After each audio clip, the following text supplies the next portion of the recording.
Hello, and welcome to another completely unprofessional unboxing. Scott here, and today's going to be a non-traditional unboxing, as what I'm going to be highlighting here are some items that I picked up at my most recent visit to Strategicon. More directly, Gateway. They have traditionally 3 different cons a year. Gateway, OrcCon, and anyways, there's 3. 2 will be named and 1 will be unknown. Anywho, so these are going to be some things that I was able to pick up. Now, mind you, this was a con in its lowest capacity, considering the times we're going through with COVID and everything.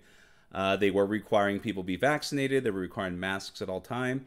And therefore, attendance was fairly low compared to most cons, which I'm okay with.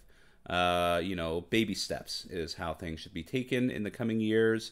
And with the way things are going outside of that, it might be several baby steps before we get back to normal.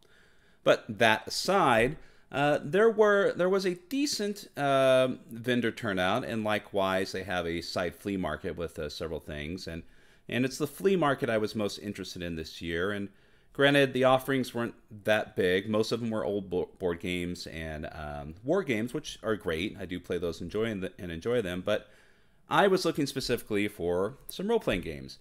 So anyways, I'm going to go through what we picked up, and these weren't just for myself. I also picked up a couple items for some friends, both nationally and internationally, that will be shipped out shortly. So, to begin with, one of the things that I picked up is Over the Edge. Over the Edge by Jonathan Tweet is one of those games that, heard about. Several people I knew played it. Several people absolutely adore it and love it. And obviously there was I believe it's a second edition that has come out recently. I could be mistaken on that. But more importantly, the reason why I wanted to pick up this first edition was to experience it as it originated. It comes highly recommended. A lot of weird, a lot of, strange and odd things, a lot of biting edge, probably humor, a lot of subversive information, things that, seem to be in the realm of a lot of things that I enjoy. So this is one of the things that I picked up. It is a used copy. It wasn't brand new, but as you can see, it's it looked like it's been flipped through a few times as the cover's folded back a bit, but definitely in usable shape, and the price was right for it. So one of the things that's going to go on my to-read list, but just because of the subject matter on here, this might move up a bit, for some other things that are pending for me to go over. So anyways, this was one of the first things that I picked up. Now, these couple other items were more just oddities that, I picked them up primarily for lore reasons. Not familiar with the rule set that they utilize, but, they hopefully I'll be able to get something out of them. First one is the paperback copy of Hawkmoon, Secrets of Tragic Europe. Definitely a Michael Moorcock fan myself. And while this is not the traditional Hawkmoon that a lot of people play, this was utilizing the RuneQuest 6 rule system. It was definitely something that I wanted to pick up. Once again, the price was right, and the pickings were slim, so this looked like something that at least I can read through and maybe, pick something up from this book to utilize in other aspects, or, maybe within the other Hawkmoon game. Excuse me, got some allergies. Second thing that I picked up was the Elric of Melniboné RuneQuest 6 rule set. This is the core rule. I was told that originally this was a color offering, but due to some cost issues, the reprints were done in black and white, which in some instances lead to a very muddy set of illustrations because it was kind of a straight copy. So when you copy color images directly to black and white without modifying them or editing them, they don't really turn out as good as they're supposed to. But nonetheless, this is a book that, once again, may have some excellent information in it, regardless of whether you're a fan of the rule set or not. Same situation, the price was right, and wanted to go ahead and just pick this up. and see what treasures it might have within. It's a wonderful image right there of Elric. Okay, and then this last thing was a novelty. I think this was like $4 or something that they were selling it for. Orc, the role-playing game by Todd Miller and Chris Pramis. If I mispronounced that, my apologies. Very short or very small book, 64 pages at the most. Me am orc, me am kill you. So what does it mean to be an orc? Answer, being an orc means being rude, loud, aggressive, sneaky, and angry within this book. So, hey, you know, if you want to get a you know, just go ahead and take a break and sink down to the lowest common denominator and de-stress a little bit. I have no problem with that. You want to play an orc with the middle finger on its shield and go out and go hog wild, pun intended. Sure, start killing squishy men in less than 15 minutes with Orc's easy 5-step character creation system. Fight like an orc, terrible foes, as sour men, squid heads, creeping cruds, and so on. So, I mean, yeah, you know, novelty game. It's definitely may not be for everyone, but it looks like it might be a good palate cleanser in between systems just to go out and just be an orc for all intents and purposes and just, you know, have some kick-ass fun. So those were some things that I primarily picked up on day 1. Day 2 was more interesting because that's when the flea markets began, and the flea markets tend to, you know, run the gambit of being just total crap. Stuff that looks like they just pulled down from their grandmother's attic to try to sell for a quick buck. And also, you do find the occasional treasures. So this is going to be this is definitely a mix of things that I got for myself and for friends. So I'm going to go ahead and start with this. So this, as you may know, is the World of Greyhawk Gazetteer. Came out in 1980. Good shape. As you can see, there's a little bit of discoloration on it and well used and wrinkled, but the inside seems to be pristine. The book itself still stapled, holding all the pages tight. Definitely usable and readable. No damage within. Both of the maps in here. No pin marks. No tape tears on it. So it looks like it hasn't hung. And I'm just going to kind of fold out one just slightly here. And the color is still spectacular. Just leaps off of the map. I mean, if there's ever been a more beautiful map, you know, this definitely takes top billing.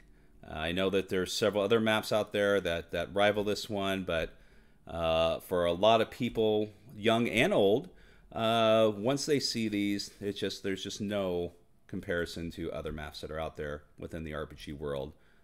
Darlene's map is stunning.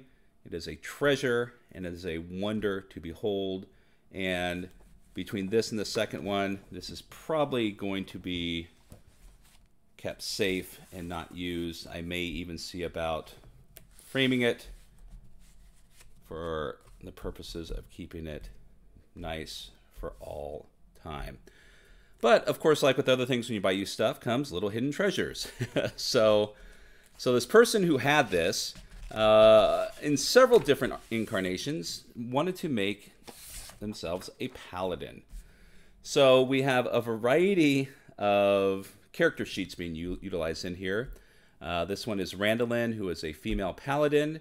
You know, exceptionally strong considering the rules that were being utilized at the time, and a lot of wonderful details on here that this person was used to create Randolin.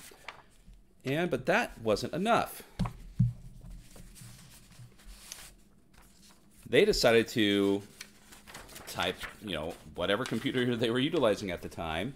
Here we have Randolin again in 2 different incarnations, out on dot matrix printer. So word perfect, probably. They typed this out, printed it out. Of course, it's missing the side tears you would tear off, but there's no doubt that this came from, you know, a dot matrix printer. Definitely dating the you know, this particular packet when it was last utilized, I would imagine. And then we've got some photocopies from the AD&D First Edition manual, along with little bits of information in here. Oh, looks like we've got some Cavalier Barbarian. So this is from Unearthed Arcana. And this was not unheard of at the time. Rather than haul around a bunch of books, just make photocopies at your dad's office or school, or mother's office or whomever. And classic alignment chart. And just what you need so you weren't lugging these big heavy books around all the time. Secondary sheet. And another old school Advanced Dungeons and Dragons character sheet comes with it. Once again, Randolin. Mind you, if anyone out there, belongs to these sheets, and if in the very slim chance you see this, and you would like any of your Randolins back, definitely let me know. I'd be more than happy to mail them off to you. No cost to you if you want to be reunited with these bits of nostalgia. So, anyways, yeah, this is a specific character sheet utilized for fighters, rangers, and paladins. And looks like they copied on both sides with some additional information. Another bit of information regarding illusionist spells. So yeah, stuff like that tends to come with any used products that you get. You open them up and you will find a wonderful amount of treasure sometimes if you're lucky. It just makes it so much more neat when you open these things. But yes, World of Greyhawk Gazetteer. Outside, not so good. Inside, fantastic. So we're going to go ahead and set this aside. Now, these two items were purchased for friends. Keith from Rolling Boxcars and Pookie from Reviews at Ralea, however you want to pronounce it. This is First Edition Apple Lane. Now, for some of you who see this, you're going to go, what's wrong with this? It looks different. The color's different. Yes, apparently the European English copies were yellow originally. The American ones, the USA ones, were white covers. Not going to open these up because these are for friends of mine, and bought these sealed so they can open up when they get them. But as far as the quality of it, they do look pristine. They look like they're in decent shape. No browning on them. No real folds on them. So definitely hope they enjoy these when they arrive. And speaking of doubles, we have two more doubles here. Well, doubles in a sense. Now, I posted this before on another video, the arrival of ElfQuest that I purchased on eBay. In hindsight, maybe would have waited because the price that Pookie and Keith paid or are going to pay for these eventually is ridiculous. In fact, it's probably close to what the original cost is, but I'm not going to spoil it. But the price that they got these for, well below whatever a decent asking price would be, even for something that might be damaged. I mean, I've seen damaged boxes of these still going for $100. Well below. I mean, to the point where, Pookie is, yep, I'm going to buy it and ship it to the UK. And, so, yeah, that should tell you how much they pay for these. But they're two different products. One is the first edition ElfQuest role-playing game, and the other is the second printing of it. I don't know if it's considered second printing or second edition, but, and it's okay to open because these were already open. The big difference between the two is, one, the covers. As you can see here, this one has an orange cover with a picture of the Wolf Riders celebrating, and the first edition elf book, more of a red-orange, with the pictures more dominant. The other thing is there in the second edition, I believe there's a little bit of extra information in there, but the first edition is more rare, and the second edition is more sought after, I believe, generally for use because of the little tiny bit of extra errata in there. So, and I keep saying first edition, but I probably should be referencing first printing and second printing. But other than the minor things, they are almost identical. So, and I hope once again, Keith and Pookie enjoy these. These are in fantastic shape, complete. The boxes are a little worse for wear, but that's normal for these because they're doing what they're supposed to do. The boxes, as beautiful as they are, designed to protect the information and books inside, and as you may have seen, those books look pristine and unused. The character sheets don't have any drawings, no writings on them. This definitely an excellent find for both of them. If I decide to ship it to them, I'll edit that out later. So one more thing that we got, or that I didn't get, was another thing that Pookie picked up is this. RuneQuest Borderlands. Obviously, RuneQuest fans already know what this is. And surprising enough, come to find out that Pookie, you know, one of the RPG historians and archivists that, you know, within our hobby, admitted that he doesn't have a box set of this. Once again, ridiculous price. Not only did they have this, but they had a couple other ones there. They had Land of the Ninja, Vikings. They also had the Hawkmoon box set. Certain things that, you know, you think at the time, well, maybe I'll wait and see. But once it came back, they were gone. And a couple of us, even though not going to probably not use it, but those of us who are collectors, you know, kick ourselves for not picking it up because, once again, the cost, ridiculous. He was pretty much giving these away. And as you can see, I'll just go through this briefly because there's a lot of information in here. But what's in the box? There's 7 different scenarios in here. Likewise, there's a map and play aids, all in meticulous, excellent shape. The box itself has a little tear on the side, so we'll try to pack that nice and safe with some, looks like maybe some tape damage being ripped away from here. But, you know, I'll just lift that up. But as far as the information inside of here, you know, practically unused. You know, a lot of these things, you know, you can see a little bit of browning on the side, but I've seen a lot of these Chaosium things using this type of paper. You know, looks like someone's poured their coffee on it by the time that, you know, you get it, just due to aging. But this is in excellent shape. So RuneQuest Borderlands, a RuneQuest campaign in 7 scenarios.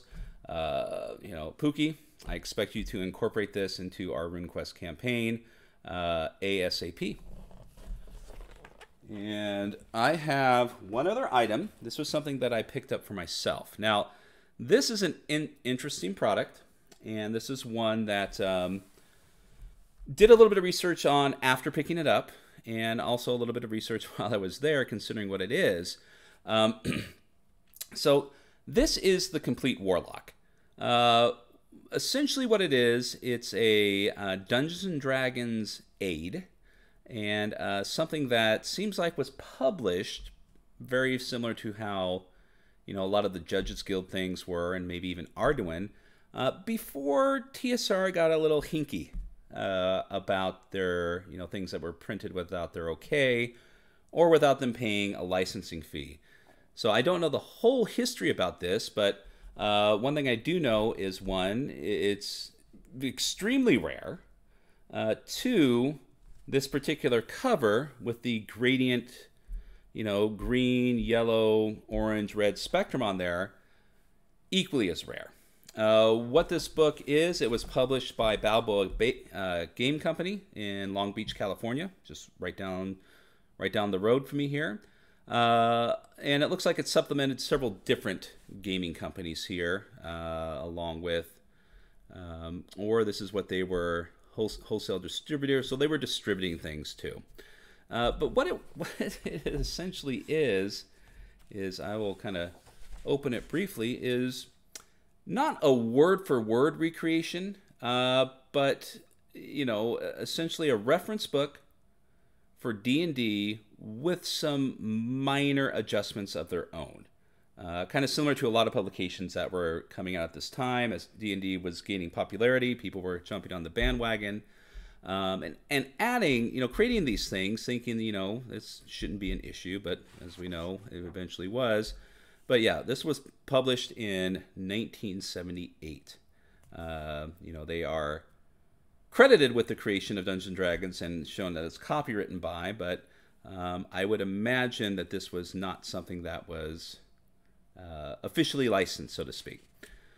But as you can see through the table of contents, it just goes down through things such as time and movement, experience tables, saving throws, special rules for elves and fighters, strength and size tables, critical hits, archery. So a lot of these rules were primarily just information from what everyone already had, but compiled and compressed with some minor flourishes thrown in, added to spice it up a bit to kind of add to your game.